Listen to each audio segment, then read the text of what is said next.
Bonjour tous.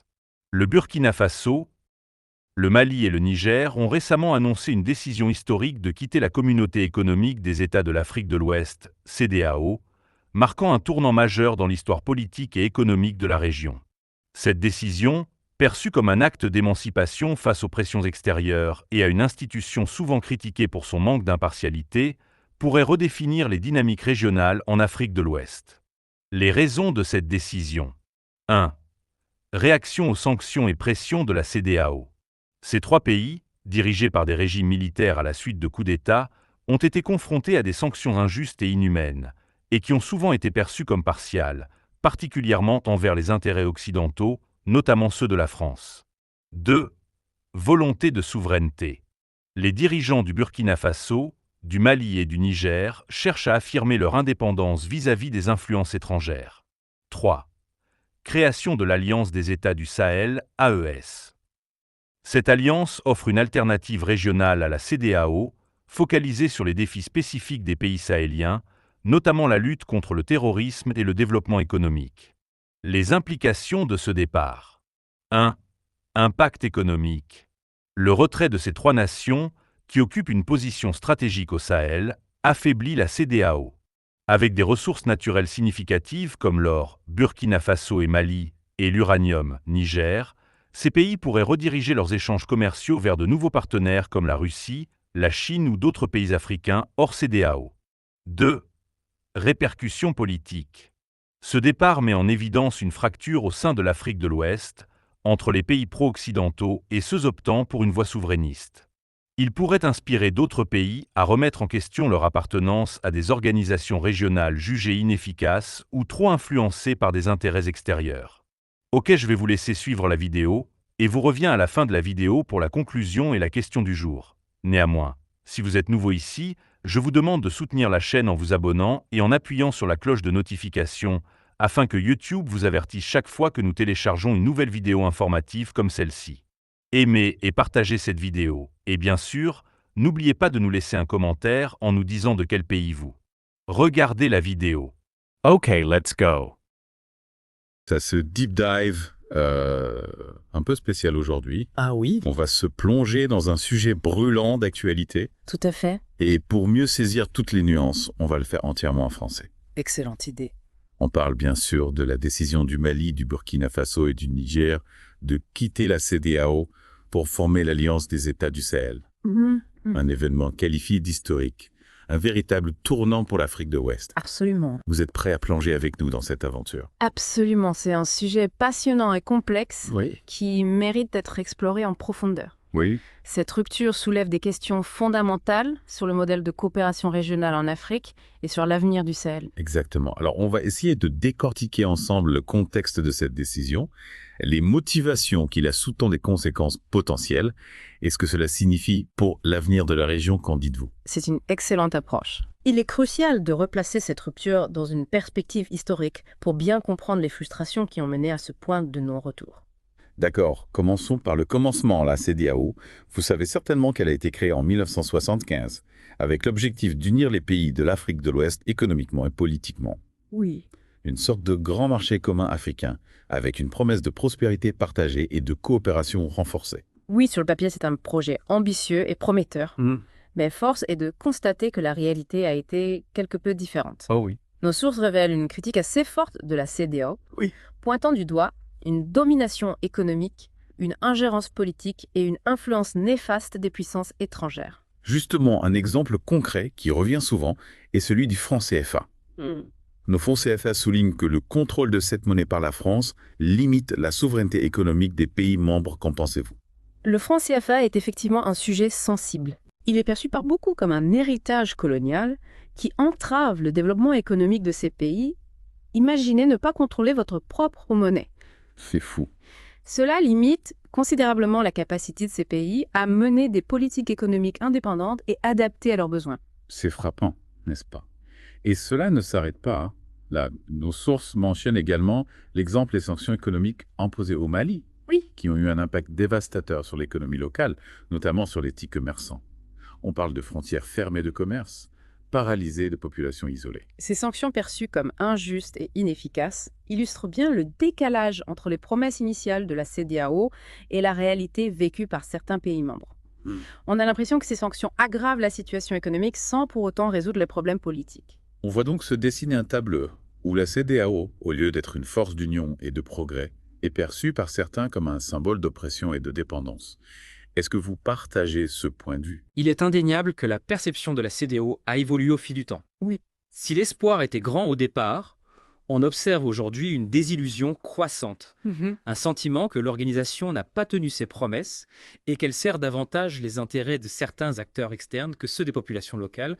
C'est dans ce contexte de désillusion et de frustration que naît l'idée d'une rupture, d'une alternative. L'Alliance des États du Sahel, une réponse directe en quelque sorte aux problèmes rencontrés avec la CEDEAO. Oui, on peut le voir comme une tentative de reprendre le contrôle, de forger un destin propre loin des influences extérieures perçues comme néfastes. On va maintenant se pencher sur les motivations précises qui ont poussé ces trois pays à faire ce choix radical.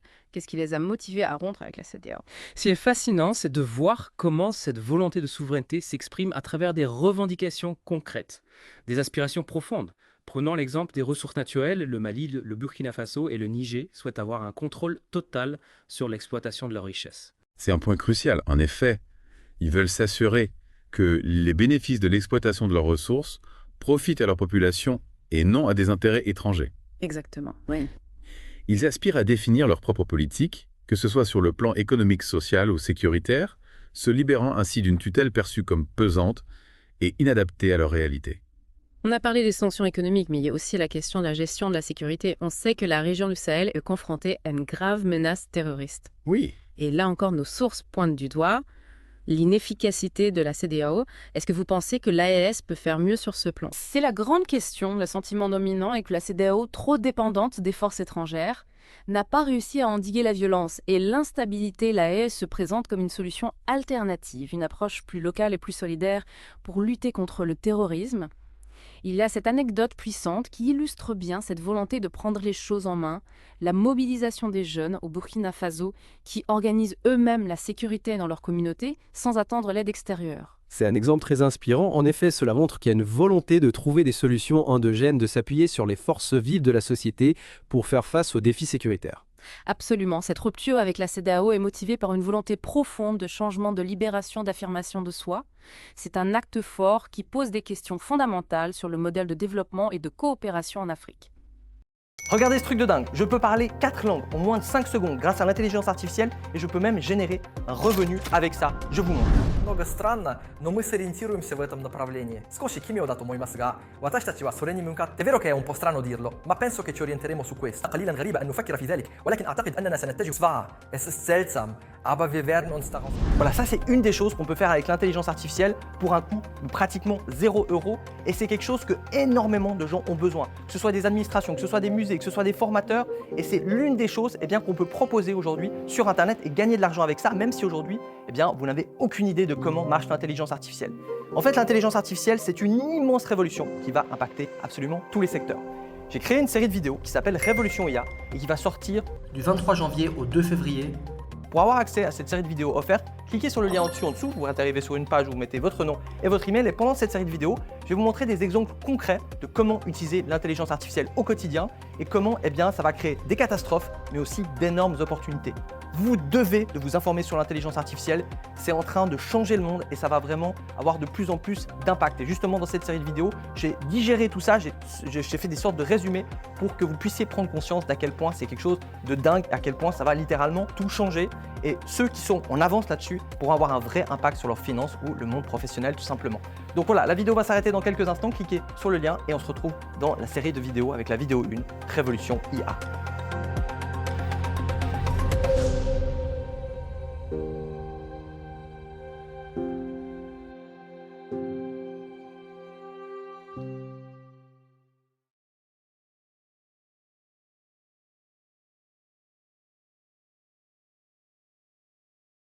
Voici comment créer un deuxième salaire grâce à la bourse en seulement 8 ans. On me demande souvent comment investir en bourse quand on n'y connaît rien. Le plus simple, c'est sûrement d'acheter des ETF. Ça ressemble en fait à des actions et ça permet de reproduire la performance d'un indice comme le CAC 40 ou le S&P 500 aux États-Unis. Le S&P, c'est justement l'un des indices les plus robustes au monde puisqu'il regroupe les 500 plus grosses entreprises américaines. Pour vous donner une idée, 1 000 € investis sur le S&P en 1999, donc il y a 25 ans, vous aurez rapporté aujourd'hui autour de 5 500 €. Mais si je vous disais qu'il existe un autre ETF qui a fait 12 fois mieux que le S&P sur la même période. Et je ne vous parle pas d'une performance exceptionnelle ou d'une anomalie, car ça fait 25 ans que ça dure. Regardez cette courbe. En bleu, ce sont les performances de la bourse américaine, le fameux S&P 500. Et maintenant, en rouge, c'est la performance de notre super ETF. Cette fois, nos 1 000 € investis auraient rapporté 65 155 €. C'est presque 12 fois plus qu'avec le S&P 500. Et c'est pas tout, non seulement ce super ETF a mieux performé, mais il est également moins risqué que l'indice américain. Si je compare rapidement les deux, on peut voir qu'en 25 ans, le S&P 500 a fini 6 années dans le rouge contre 5 seulement pour notre super ETF. Et du côté des performances, c'est encore plus flagrant. Quand ça baisse, le super ETF baisse 2 fois moins. Et quand ça grimpe, le super ETF explose le S&P 500. Donc vous l'aurez compris, ce super ETF, c'est pour moi le parfait placement du bon père de famille. Vous n'avez quasiment rien à faire. Il est moins volatile, beaucoup plus performant que le S&P et il écrase littéralement le CAC 40. Donc si le sujet vous intéresse, je vous propose du coup de télécharger dès maintenant notre dernier rapport spécial sur ce super ETF. Notre analyste y a résumé toutes les informations clés pour que vous puissiez investir dans ce super ETF dès aujourd'hui. Vous découvrirez notamment le fonctionnement de ce super ETF, pourquoi il est aussi peu connu en France, l'historique complet de ses performances depuis 25 ans et sans oublier évidemment tous les codes EASIN pour retrouver facilement du coup ce super ETF sur n'importe quel courtier en bourse. La lecture de ce rapport ne vous prendra que quelques minutes et vous n'aurez plus qu'à suivre les 3 étapes pour investir dans ce qui pourrait être l'ETF le plus rentable au monde. Donc pour accéder à ce rapport, il vous suffit de cliquer sur le bouton qui s'affiche sur la vidéo, vous suivez les instructions, vous entrez votre adresse email, vous cliquez sur le bouton de confirmation et je vous envoie tout ça dans la foulée. Je vous dis à très vite.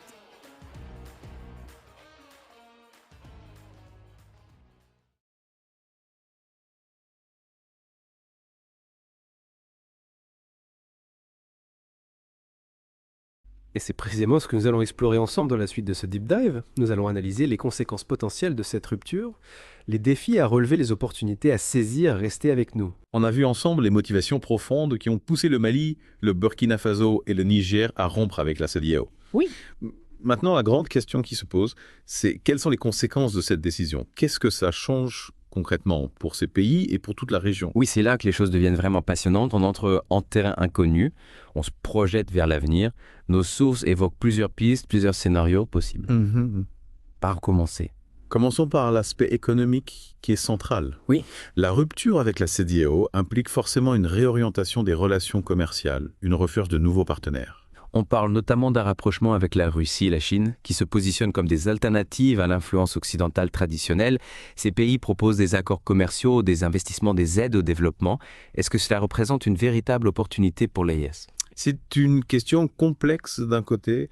Cela permet à l'AIS de diversifier ses partenaires économiques et de potentiellement accéder à de nouveaux marchés et financements. De l'autre côté, cela implique de se lier à des puissances qui ont leur propre agenda et intérêts. Oui. Il est crucial que l'AIS garde son indépendance et sa capacité de décision dans ces nouveaux partenariats. C'est un point essentiel. Il ne faudrait pas que l'AIS, en cherchant à se libérer d'une dépendance, en crée une nouvelle. Et puis, il y a la question de la monnaie, un sujet qui revient souvent dans nos sources. On a parlé du franc CFA et de son contrôle par la France. L'une des pistes envisagées par l'AIS serait la création d'une nouvelle monnaie régionale. Est-ce que c'est une idée réaliste? Ce serait un symbole fort d'indépendance économique, c'est certain. Oui. Imaginez une monnaie propre au Sahel, gérée par les pays de la région sans aucune tutelle extérieure. Ce serait une véritable révolution monétaire, mais est-ce que c'est vraiment réalisable? Est-ce que les pays de l'AES ont les moyens techniques et financiers de créer et de gérer une nouvelle monnaie? Et surtout, est-ce que cela garantirait leur indépendance économique? Ce sont des questions légitimes. La création d'une nouvelle monnaie est une entreprise complexe, Oui. qui nécessite une expertise pointue une coordination sans faille entre les pays membres et une stabilité politique et économique, il y a aussi le risque que cette nouvelle monnaie soit dévaluée ou manipulée par des acteurs extérieurs. L'AES devra peser soigneusement le pour et le contre avant de se lancer dans une telle aventure. Au-delà de l'aspect purement économique, il y a aussi un impact politique majeur à prendre en compte cette rupture avec la CEDEAO. C'est un message fort envoyé à la communauté internationale, un message d'affirmation de souveraineté, un refus de se soumettre à ce qui est perçu comme un ordre mondial injuste. Oui, c'est un acte symbolique fort qui témoigne d'une volonté de rupture avec le passé et de construction d'un nouvel avenir pour le Sahel. Nos sources évoquent même un possible effet domino. Si l'AIS réussit, si elle parvient à créer un modèle de développement alternatif viable, est-ce que d'autres pays africains ne seraient pas tentés de suivre le mouvement? C'est une hypothèse intéressante. Imaginez une vague de rupture avec les institutions héritées de la colonisation. Une nouvelle ère de coopération sud-sud, un panafricanisme renforcé, ce sera un bouleversement géopolitique majeur. Effectivement, cela pourrait reconfigurer complètement les rapports de force sur le continent africain. Et n'oublions pas l'aspect sécuritaire, un enjeu crucial pour la région du Sahel. L'AES propose une approche différente de celle de la CEDEAO, basée sur la coopération entre les pays membres. Est-ce que ça peut vraiment changer la donne sur le terrain? L'idée est de mutualiser les forces, de créer une synergie pour lutter plus efficacement contre les groupes terroristes. On pourrait imaginer des opérations militaires conjointes, un partage de renseignements, une coordination renforcée. Et au final, l'objectif, c'est d'améliorer la sécurité et la stabilité pour les populations locales qui sont les premières victimes de cette insécurité chronique.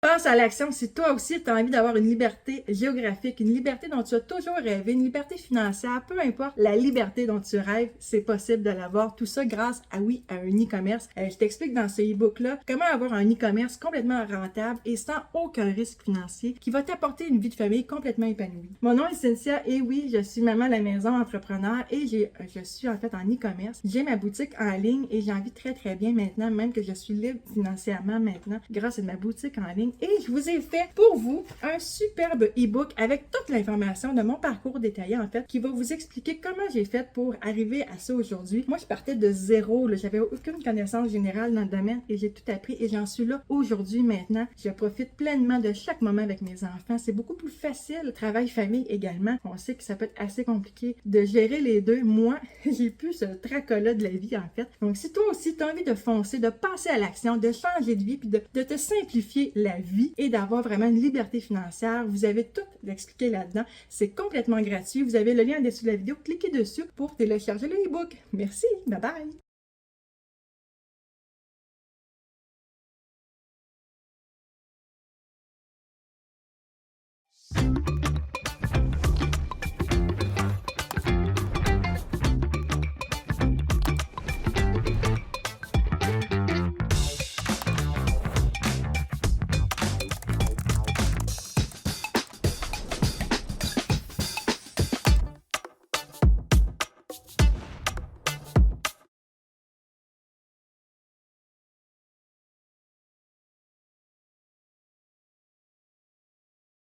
Bien sûr, c'est l'enjeu principal. On parle de développement économique, de souveraineté politique. Mais tout cela n'a de sens que si ça se traduit par une amélioration concrète des conditions de vie des populations. Nos sources insistent sur le fait que l'AES doit être au service des peuples, qu'elle doit répondre à leurs besoins fondamentaux. Est-ce que vous pensez que c'est possible? Est-ce que l'AES ne risque pas de reproduire les erreurs du passé, de devenir une nouvelle élite déconnectée des réalités locales? C'est un risque réel. Et c'est là que la vigilance de tous est nécessaire. La réussite de l'AES dépendra de sa capacité à rester connectée aux besoins et aux aspirations des populations, à impliquer les citoyens dans les prises de décision, à garantir une gouvernance transparente et responsable. C'est la condition sine qua non pour que cette alliance puisse véritablement apporter un changement positif et durable dans la région. On voit donc que cette rupture avec la CEDEAO ouvre un champ des possibles immense. Il y a des risques, des défis, mais aussi des opportunités extraordinaires. On est à un moment charnière où tout reste à construire, tout est à inventer. C'est une période passionnante, pleine d'incertitudes, mais aussi pleine d'espoir.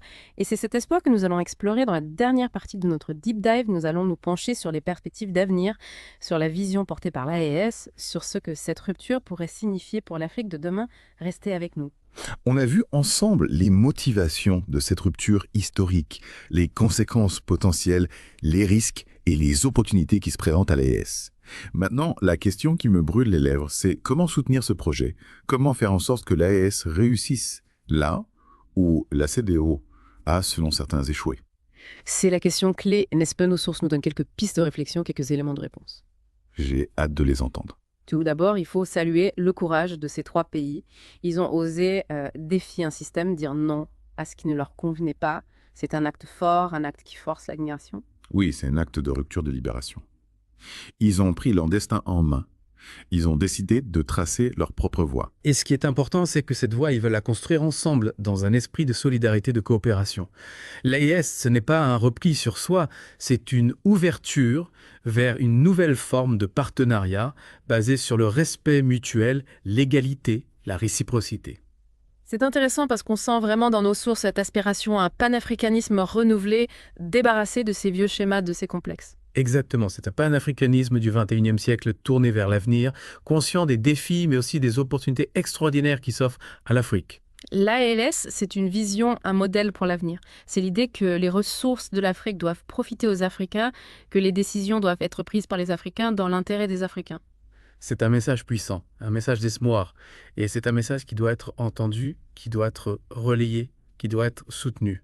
Alors concrètement, comment soutenir l'AES? Qu'est-ce qu'on peut faire, nous, en tant que citoyens, pour contribuer à la réussite de ce projet? Déjà, il faut informer, sensibiliser, parler de l'AES autour de soi, expliquer ses objectifs, ses enjeux, partager les informations, les analyses, les points de vue, faire connaître ce projet, tout simplement. C'est vrai qu'on en parle encore assez peu dans les médias traditionnels. Il faut donner de la visibilité à cette initiative, la faire sortir de l'ombre. Exactement. Et puis, il faut créer des liens, des réseaux de solidarité, soutenir les initiatives qui vont dans le sens de l'AES, les projets économiques, sociaux, culturels qui contribuent à la construction de ce nouveau modèle de développement. Il y a sûrement plein d'initiatives locales portées par des citoyens engagés qui mériteraient d'être soutenues et mises en avant. Absolument. Et enfin, il faut encourager les échanges, les collaborations entre les pays de l'AES et au reste du monde, montrer que cette alliance n'est pas un repli, mais une ouverture, une volonté de nouer des partenariats équitables, mutuellement bénéfiques. C'est important de le rappeler car on entend parfois des critiques qui accuse l'AES de vouloir isoler la région du reste du monde. Or, il s'agit bien au contraire de créer un espace de coopération et d'échange, mais sur des bases plus justes et plus équilibrées. Tout à fait, l'AES c'est un pari sur l'avenir, un pari sur la capacité de l'Afrique à se prendre en charge, à se développer par elle-même, à s'affirmer sur la scène internationale. Voilà une très bonne analyse. Je la trouve très enrichissante et objective. Pour conclure notre émission, nous allons brièvement parler des réactions internationales. 1. CEDEAO. La CEDEAO a exprimé sa profonde déception face à cette décision, tout en appelant au dialogue pour éviter une escalade des tensions régionales. 2. France et Union européenne. Ces acteurs, déjà confrontés à une perte d'influence dans la région, considèrent ce départ comme un signal alarmant d'un rejet croissant de leur présence. 4. Russie et Chine. Ces puissances voient cette décision comme une opportunité de renforcer leur coopération avec ces pays stratégiques. Vers une nouvelle dynamique régionale, le retrait du Burkina Faso, du Mali et du Niger de la CEDEAO pourrait être un catalyseur pour un renouveau politique et économique en Afrique de l'Ouest. En se désengageant de structures jugées inadaptées à leurs besoins, ces pays tentent de tracer une nouvelle voie, centrée sur leur autonomie et leur collaboration mutuelle. Cependant, cette décision n'est pas sans risque. Les défis économiques, la lutte contre le terrorisme et la construction d'alternatives viables à la CEDEAO nécessiteront une coordination efficace et un soutien populaire pour garantir le succès de cette transition. La question du jour est, selon vous, cette décision du Burkina Faso, du Mali et du Niger marque-t-elle le début d'une ère de véritable souveraineté africaine ou risque-t-elle d'accentuer les divisions régionales? Laissez-nous vos commentaires en bas. Merci et à la prochaine.